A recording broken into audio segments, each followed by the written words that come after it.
है कि पवन भैया खुद लाइव आकर बतलाइए जा कि गाना के अभी तक रिकॉर्डिंग ना भइल बा। कुछ कारण ऐसा आ गया है कि गाना की रिकॉर्डिंग नहीं कर पाए। आज हर हाल में गाना की रिकॉर्डिंग कंप्लीट हुई और रघुआ सब के बीच में तो रघुआ सब को बतला दी कि मजनुए के दुल्हा बनाई जी ये सावन के तीसरा गाना पावर स्टार पवन भैया के आ रहल बा। गाना के पोस्टर रघुआ सब देख ले बानी और एक गाना के बेसब्री से जितने भी पावर स्टार पवन भैया के फैन है सब कोई ये गाना के इंतजार कर रहल बा। तो रघुआ सब के बतला दी कि ये गाना के अभी तक ले रिकॉर्डिंग कंप्लीट ना भइल बा। जी हाँ, रघुआ सब सच सुनतानी काहे कि पवन भैया खुद लाइव आकर बतलाइए जा कि गाना के अभी तक रिकॉर्डिंग ना भइल बा।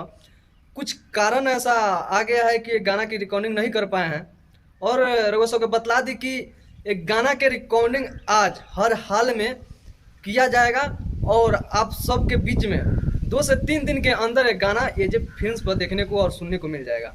तो रघुआ सब को बतला दी कि आखिर गाना के वीडियो कंप्लीट हो गया, पोस्टर तक आ गई बा, अभी तक ले गाना रिकॉर्डिंग काहे ना भइल बा। तो भैया लोग रघुआ सब को बतला दी कि पवन भैया सूर्यवंशम फिल्म के शूटिंग में व्यस्त बानी, एक वजह से गाना के अभी तक रिकॉर्डिंग ना भइल बा। और खास करके सूर्यवंशम फिल्म के क्लाइमैक्स सीन शूट हो रहा बा, एक वजह से पवन भैया के कुछ आवाज में दिक्कत आवे के कारण ये गाना के रिकॉर्डिंग ना करतानी। लेकिन वहाँ के बताइए कि आज हर हाल में गाना के रिकॉर्डिंग कंप्लीट हुई और रघुआ सब के बीच में 2 दिन से 3 दिन के अंदर में गाना सुनने और देखने को मिल जाएगा।